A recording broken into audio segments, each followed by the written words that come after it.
Hi guys, and welcome to the first exercise session of your Return to Running Postnatal program. This is a program to just get you moving again, get comfortable moving. And for this session, we're going to start by loosening out some areas that might be getting stiff and also giving some TLC to some muscles that might have been put under a lot of strain over the last couple of months.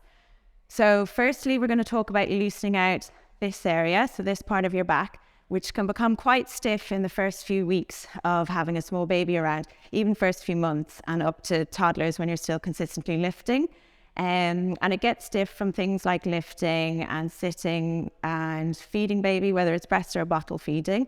You can get quite stiff. So it's called your thoracic spine, but we'll refer to it as your mid-back. And the first exercise we're going to do is called the chest opener. So if you have a foam roller at home, we'll use it. But if not, you can use a rolled up bath towel. So if you lift your bum up, Tithy, and you're going to sit on it. So your bum and your head should be on it all the way down. And we're going to settle into a position called pelvic neutral. So how you find that position is you're going to put your hands on your hips. Okay. And if you imagine a marshmallow under the small of your back, you're going to just roll your hips backwards and squash the marshmallow and then coming off the marshmallow again. So rolling back and then coming off the marshmallow. And where you want to settle is halfway between those two extremes. So you leave just enough room for a hand to fit under the small of your back. Okay. And then from there, you're going to bring your arms out to the side. Okay. So you'll feel a lovely stretch across the front of the chest here.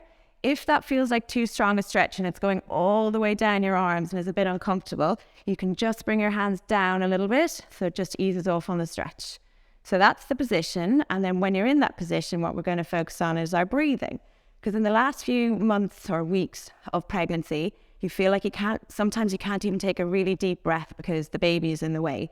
So what we're going to focus on is breathing into our lower rib cage here. So we're breathing in and out through our nose, keep our mouths closed. And then we're just going to breathe in. You're trying to raise up the part of the rib cage under my hand here, and then breathing out. So breathing in for 2, and then breathing out for 4.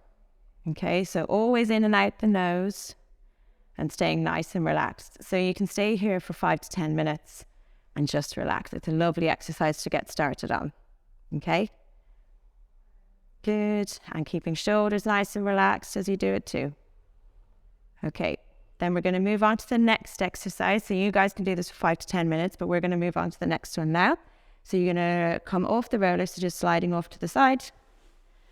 And then you need something for under your head with this exercise. So if you have a pillow at home, you can use that. So just to support your neck. So this is called arm openings. So you want shoulders on top of each other, hips on top of each other, knees and ankles on top of each other. And then from there, you're going to lift your top hand in the air and rotate it backwards and make sure you turn your head with you as you do it so as not to strain your neck. And the main aim is to get the shoulder blade towards the floor, not the hand. Don't get carried away trying to get your hand down. You keep your hips facing forwards. And again, it's about rotating this mid-back area. So trying to get as big a stretch as you can through there. Hold for an in-breath and then breathing out to come all the way back again. Okay, so we'll go again. So breathe in to prepare and breathe out to move. So if it feels like too strong a stretch through this part of the shoulder, you can just bend your elbow and rest your hand on your chest. Take a breath in to hold and then breathing out to come back again. Okay, and what some people like to do as well, just if they want to feel a stronger stretch, is they can straighten out the bottom leg and rest this knee on the floor. So breathing in again to prepare. And then breathing out to come back. Good. Hold. And then coming back again. Okay. So we'll do a couple more. Breathe in to prepare. Back. Hold for an in-breath. And then coming back again. Good, and we'll do one more. So you can do 8 to 10 of these and make sure you do the same amount on both sides, always with your neck supported on a pillow. And then back again. Okay then, so the next exercise is still about moving through the spine, and we're going to do this one up on our hands and knees. Okay.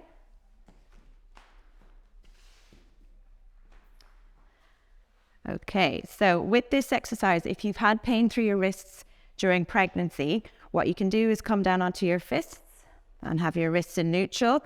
Or if you want to go back the other way, you just pop a towel, a folded over towel under the heel of your hands to just lessen the extreme angle of your wrists, okay? So this is the cat-cow exercise. So what we're going to start with is looking up at the ceiling. So look up towards the ceiling, yeah. Tummy down towards the floor and stick the tailbone up in the air. Hold, and then on the next breath out, you're going to tuck your bum under, round your back up towards the ceiling and look down between the legs. So it's a really nice stretch to get all the back moving together. And then again, so breathing out, look up towards the ceiling. Tilt the tummy down towards the floor, bum up to the ceiling, hold, and then reverse it. So this part of the back here may have gotten a lot quite stiff towards the end of pregnancy, with the bump pulling us forwards into a big arched back.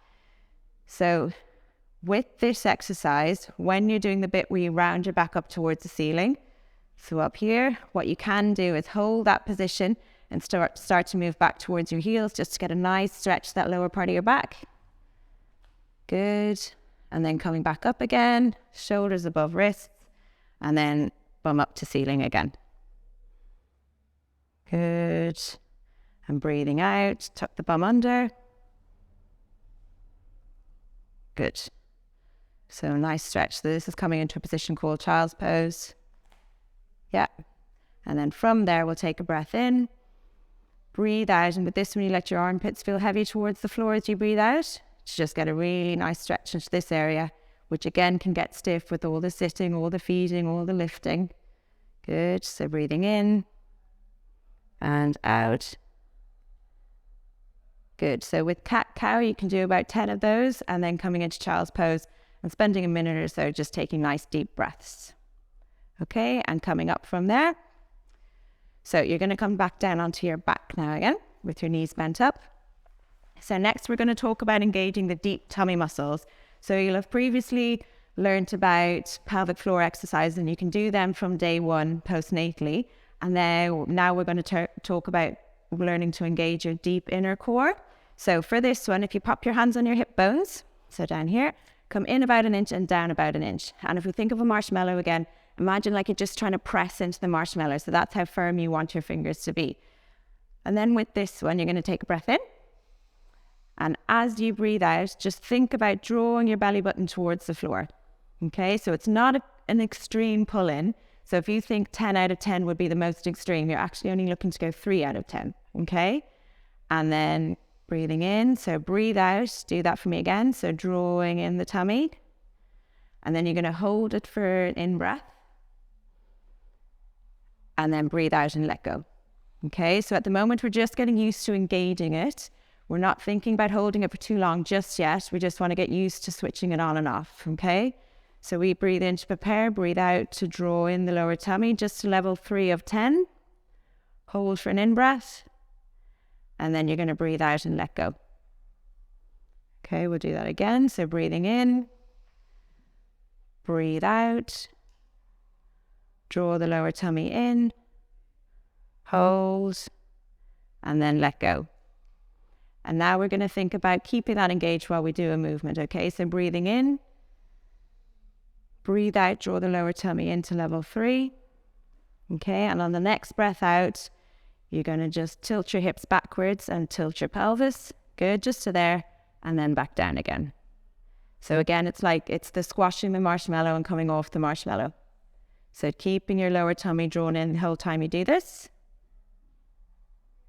Good. And if that all feels fine on your pelvis, on the next one, we're going to go a little bit higher. So this time you're going to squash the marshmallow and then start to lift your bum cheeks up, curl up into a bridge. Okay, so what's important with this exercise is that you're using your big bum muscle, the glute max, to lift you up here, that you're not pushing up with your back, okay? Hold for an in-breath and then curling back down again. So rib cage down first.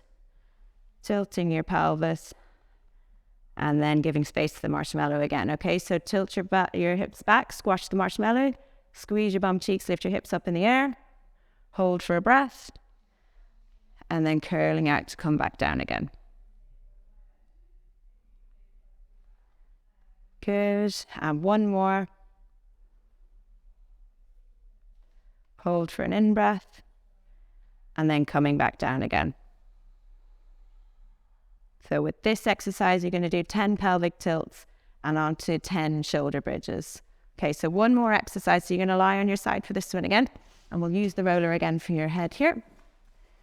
So the clam exercise. So this is going to get your glute med working, which is a great exercise or a great muscle to have strong for running because it controls what your leg is doing each time you land, okay? So with this exercise, you need to make sure you've reached your top hip down. So you've got a bit of space through here. So you've taken the pressure off the underside of your waist. Bring your feet a little bit further down. So we're going to keep the feet together, and you're just going to lift this top knee in the air. Good. And back down again. So the area you want to feel working is around here, this part of your bum here, so behind your hip bone. And with this, if you felt pelvic pain during pregnancy and it hasn't disappeared yet, if you're feeling discomfort with this exercise, what you can try is popping a pillow between your knees and your ankles, so you won't have to lift the leg as high. And as well, just decrease the range if it's uncomfortable. It's not a question of pushing through pain at all with this exercise. Okay. And then if you still just can't, you've no pain, but you just can't feel it, a little trick to try is if you slide the feet further away and then roll towards your tummy. And again, just keeping the range really small. This is the area that you're trying to feel. Okay. Okay, but if we go back to the initial one, if after a week or so of doing these exercises, you find this one really easy, you can move on to the next level, which is 2 feet in the air. And you're just lifting the leg through a bigger range. Okay. Good. So you're looking to do 15 of these on each side. And rest the feet down. Okay. So that's the end of your first exercise program for this part of the program. And with it, if you can do it every day, wonderful. If you manage it twice a week, that's also okay. Everything should feel fine. None of this should be painful. And you just need to feel comfortable doing all of the exercises. Okay, enjoy.